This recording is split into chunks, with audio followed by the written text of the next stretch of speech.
Hey guys, അപ്പോൾ എന്തൊക്കെയുണ്ട് വിശേഷം? ഇന്ന് ഇവിടെ ഒരു വിശേഷമുണ്ട്. ഇന്ന് മെയ് 7 എൻ്റെ വെഡ്ഡിങ് ആനിവേഴ്സറിയാണ്. 3rd വെഡ്ഡിങ് ആനിവേഴ്സറി ആട്ടോ. ദൈവം സഹായിച്ച് ഇതുവരെയും ഒരുമിച്ച് ആഘോഷിക്കാനുള്ളൊരു ഭാഗ്യം ഞങ്ങൾക്ക് 2 പേർക്കും ഉണ്ടായിട്ടില്ല. എന്തുകൊണ്ടാണോ എന്തോ അറിയത്തില്ല. അപ്പോൾ ഞാൻ കർത്താവിൻ്റെ അടുത്ത് പറഞ്ഞിട്ടുണ്ട്, കർത്താവ് അടുത്ത പ്രാവശ്യമെങ്കിലും ഞങ്ങൾ ഒരുമിച്ച് ഒന്ന് ആഘോഷിക്കാൻ വിടണേ എന്നുള്ളത്. ഞാൻ നൈസായിട്ടൊരു കേക്കൊക്കെ വാങ്ങിച്ച് വീട്ടിലെത്തി.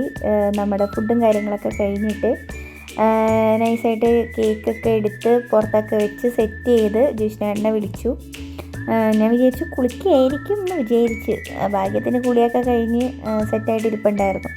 അങ്ങനെ വീഡിയോ കോൾ വിളിച്ച് നമ്മൾ നൈസായിട്ട് കേക്കൊക്കെ കട്ട് ചെയ്തു. സങ്കടം ഉണ്ടെന്ന് വെച്ച് കഴിഞ്ഞാൽ നല്ല സങ്കടമുണ്ട്. കാരണം ഇതുവരെ 3 വർഷമായി ഞങ്ങളുടെ കല്യാണം കഴിഞ്ഞിട്ട് ഇതുവരെയും ഞങ്ങൾക്ക് ഒരുമിച്ച് ആഘോഷിക്കാൻ പറ്റിയിട്ടില്ല വെഡ്ഡിങ് ആനിവേഴ്സറി.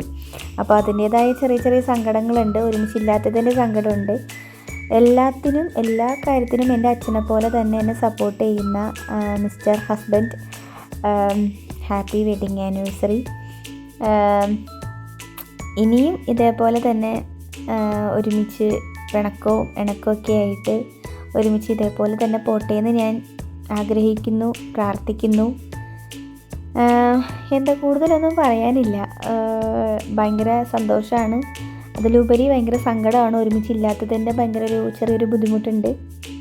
എന്തായാലും അടുത്ത പ്രാവശ്യം സെറ്റാക്കാം.